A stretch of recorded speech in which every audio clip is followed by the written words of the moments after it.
朋友们，大家好！我今天呢又坐在这沙滩上，现在是上午大概是8点半左右。昨天有位网友帮我指出来了，他说我方向搞错了，就是把南北方向刚刚说反了。后来呢，我就想了一下，确实是这样啊。太阳从这边出来，大概是这个地方，这是东，那个地方才是北，然后这边是西，这边才是南。这也对啊，因为目前的太阳大概这几天刚好在新加坡那头顶，对吧？新加坡肯定在巴西的北边，北边那边，那么巴西在这里，所以太阳它照过来的话，我的影子是在这边的。目前影子就这，所以那个网友说的是对的，非常感谢啊！你看，我今年5月就要离开巴西了，我才搞清楚东西南北，确实啊，比较折磨人。好，我刚刚来的时候啊，从我住的那个公寓到这个地方，大概是距离这路就是400米左右。我看了啊，大概有7、8个无家可归的人，在立交桥下呀，在草地上啊，或者在草丛当中也有，甚至呢，在刚才那个地下通道，我也看见有一个人还睡在那里。在路边呢，有一个小伙子，可能就是20岁、23、4岁左右。他是光着膀子的，什么都没有，就是一条裤衩，直接睡在路边，太阳照在他脸上也无所谓。他就是睡在路边，不可以找一个有什么遮挡的地方吗？反正我不知道，这个国家不知道有没有那种社会机构扶助的啊。反正这些人他可能也不会自愿露宿街头吧。好吧，今天咱们的话题不是这个啊。今天呢，我们还是从马斯克说起。前天吧，咱们上传一个节目，就是马斯克不是说了吗？台湾是中国不可分割的一部分。出于好奇啊，我今天吧，我今天呢就去看了他的推特，也就是 X， 他不是收购了 X 吧？对了，他也就是 X 的老板。我去看他的 X， 他的账号上面到底有什么评论？其实我主要是想去看看他的账号上面有没有1450的人去骂他，让我有点小失望。没有1450，但是我发现了一张很有意思的照片。我停下，因为飞机刚好从我的头顶过，很响。大家可能在画面等一下也看得见，那飞机飞过去。因为巴西这个里约它有2、3个机场，有个机场就在市区里。所以飞机呢，它相当于它的航线从我的头顶，然后呢就转一个弯了。好，刚才说到1450呢，没有在马斯克的账号上面骂他，我有点小失望。但是呢，我突然发现一张很有意思的图片不是照片，图片，一种对比的图片，我觉得有意思，所以呢，今天我们就说这个话题。是这样啊。他大概是3、4天前贴出了一张对比的图，是关于旧金山金门大桥的。1937年时候的造价是7亿美元，然后呢，2023年又一个造价是拉一张网，防自杀的网，造价4亿美元。1937年7亿美元造一整座桥，2023年就是拉一张网4亿美元，这个对比，然后配上那个文字。这可能是很伟大的网吧，只有4个英文的单词，但是呢言简意赅，他要说的不言自明，对吧？我看了一下，下面有14000多条评论。因为今天说的话题涉及比较多的数据，我怕出错，我自己又没有提词器，因为我在野外嘛，对吧？所以呢，我只能要不时的看手机啊，请大家多关照。马斯克说的那几个字啊，这可能是很伟大的网吧，我觉得他是从美国前任总统特朗普那里借来的，就是让美国再次伟大。飞机又来了，这次的航线稍微偏南一点。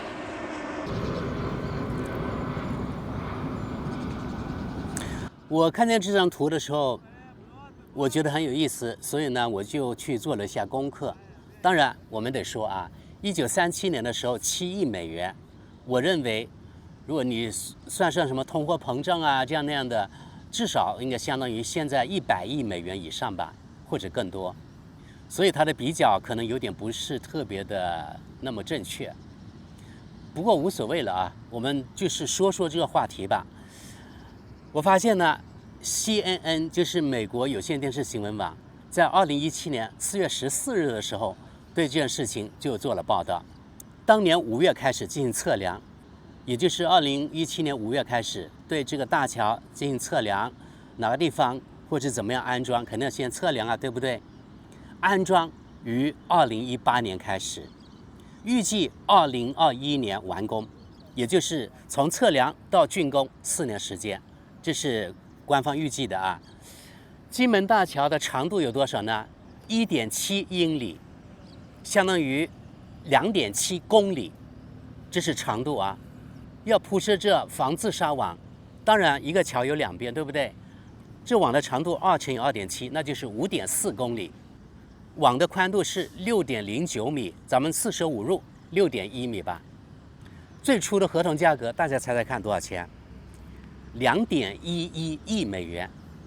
而且旧金山政府规定啊，这网所需要的钢材必须得美国制造 ，Buy America。这是当时奥巴马提出来的一个口号，就是购买美国的意思。这钢材是不锈钢。好，现在我们大概就知道这数据了。过了几年了，2022年9月3日，美国的商业内幕报道，由于各种原因，这个项目呢不得不推迟，到2022年时快完工了，但是具体的完工是2023年11月份，这是他的报道。这个项目的预算呢不得不上涨到4亿美元，几乎翻倍。目前没有更新的报道，我们暂且认为啊，这4亿美元就是最终的那个支出了啊。我算了一下，5.4公里，那就是5400米，对不对？也就是公尺，台湾说的公尺，我们大陆说米。宽度是6.1米，一共大约为33000平方米。平均每平方米的造价是多少呢？1.2万美元。1.2万美元呢？按照今天的那个人民币和美元的比价，1美元等于7.27人民币。那就相当于每平方米的造价是8.8万元人民币呀！我的天 ，Oh my God！8.8万元人民币，就相当于中国的一辆中档的电动车的造价。在美国是1平方米一张网啊，它只不过是美国制造那个钢材，不锈钢，就是这样一张网，比渔网还要酥。8.8万人民币1平米，也就是1.2万美元。天价的这个防护网，说明美国人的命值钱呢。而且这4亿美元是算进美国的 GDP 里面去的啊！你看，突然美国这个 GDP 又增加了4亿美元，这里增加一点，那里增加一点，美国的 GDP 就嗖的往上涨了呗。不过大家想想看，8.8万人民币一辆在中国的电动车，和美国1平米1.2万美元的这个网防护网，你们觉得哪一个 GDP 的质量更高呢？网友们，请你们在评论区评论一下啊！飞机又来了，看来这个机场是蛮繁忙的。它的航线呢稍微居中一点，这次。等一下呢，我换一个角度，我们看那个耶稣山了啊。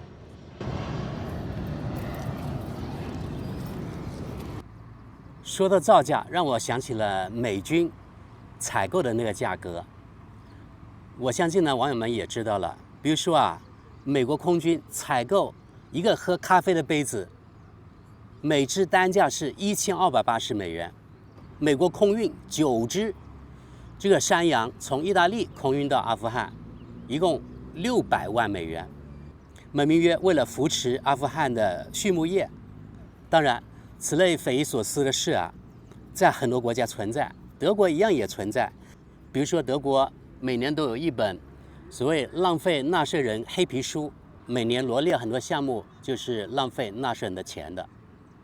当然，这样的项目在中国也不少。比如说最近1-2年吧，最著名的是贵州省独山县的水丝楼。这个水丝楼啊，我们看图片，规模宏大，造价2亿元，2亿元人民币，不是美元。而这个县独山县是贫困县，当地的政府花了2亿元人民币去造，现在变成烂尾楼了。不过好像我看了最新的报道，这个烂尾楼呢可能会用来作为观光酒店什么之类的吧。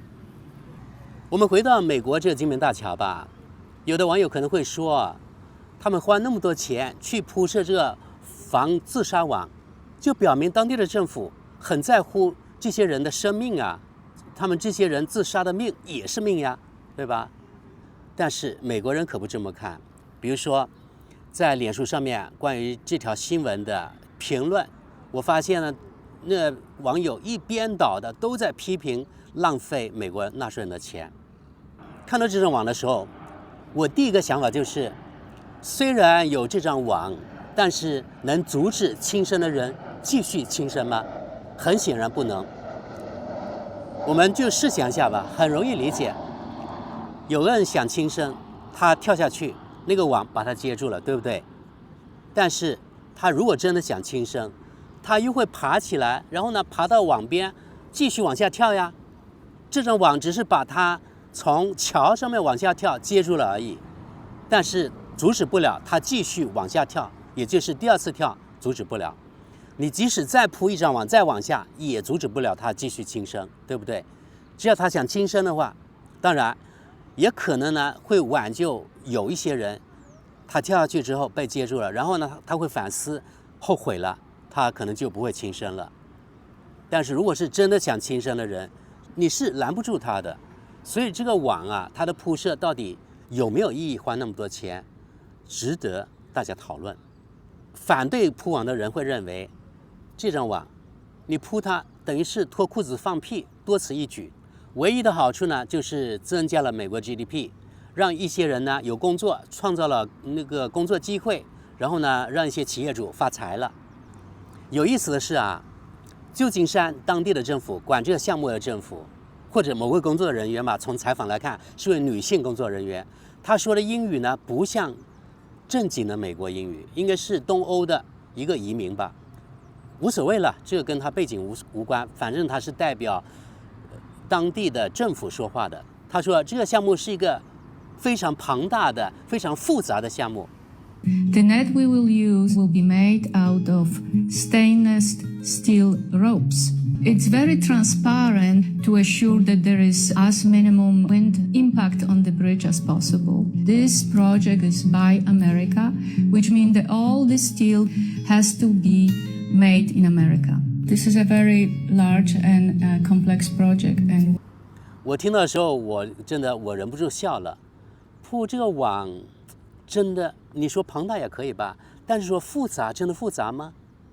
可以说没有任何高科技成分，对吧？有什么可复杂的？委托一个中国公司去做，分分钟，我认为啊，中国公司肯定认为特别简单。美国的价格是1.2万美元一平米啊，刚才前面提到8.8万人民币，我觉得如果是中国公司去做，可能就是880。那我们回顾一下这个项目，2017年5月份开始测量，然后呢，2018年开始安装或是架设，2023年11月份完工。这个项目前后6年半，耗资4亿美元，架设总长度是5.4公里，也就是5400米。4亿美元是多少？大概相当于人民币30亿。这办事效率，还有这成本，我觉得应该是世界级了吧。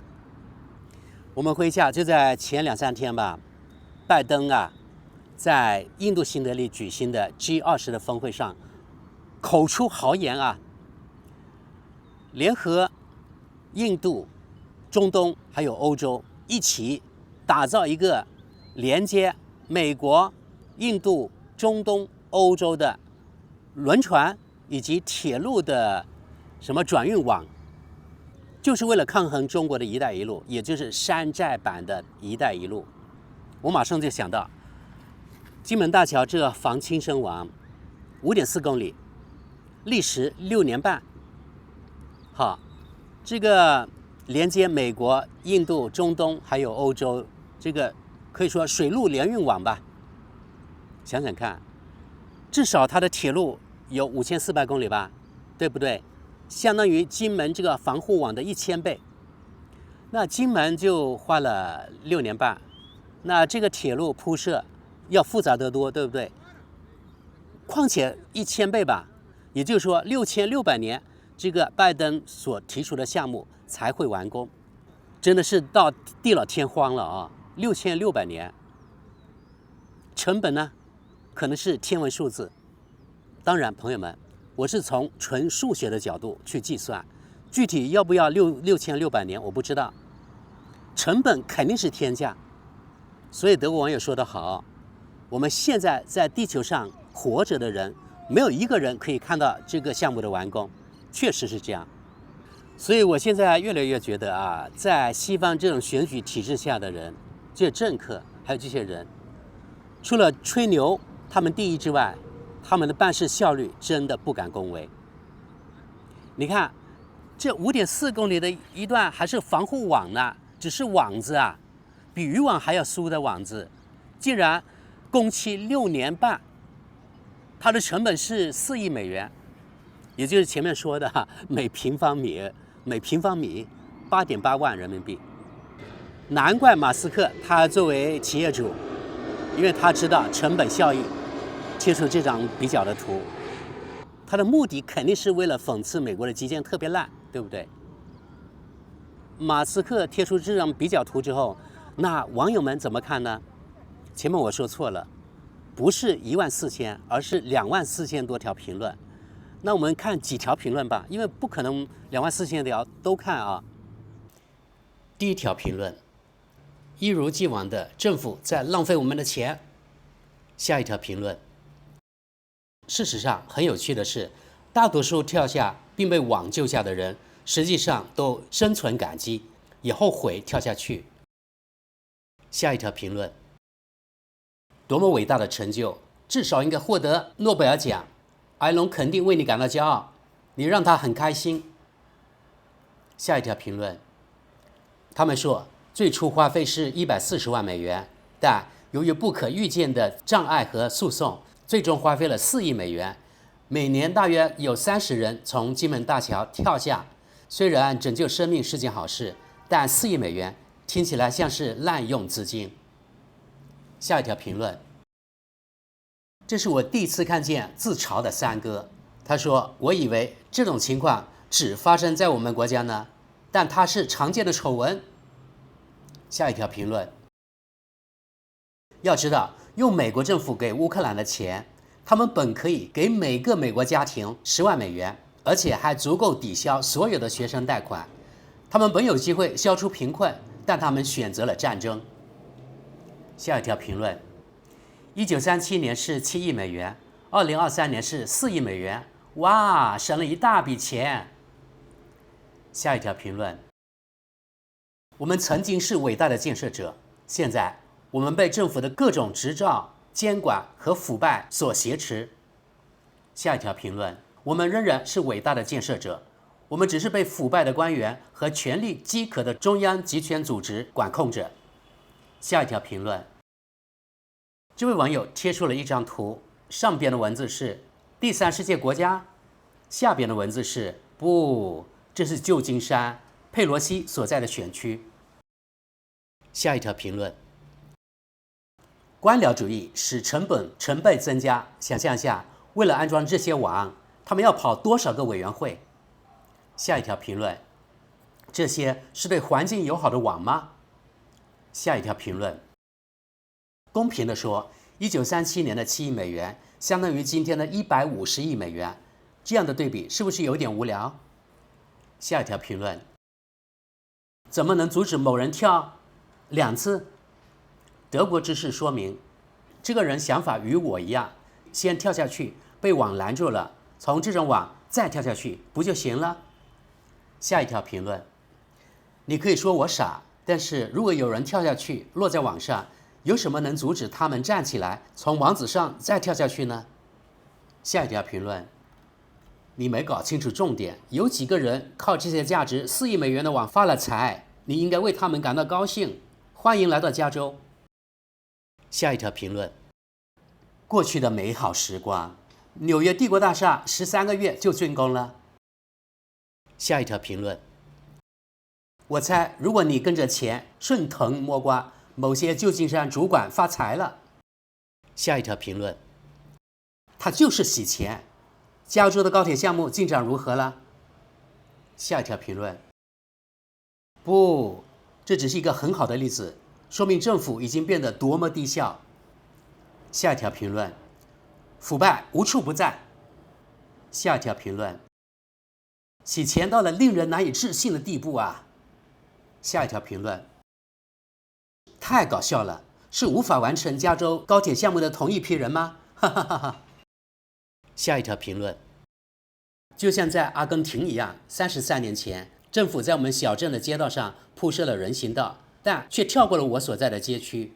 我们这些邻居不得不自己出钱铺设人行道，我们花的钱少10倍，而且我们街道上的路面仍然很完美，政府铺的路经常坏。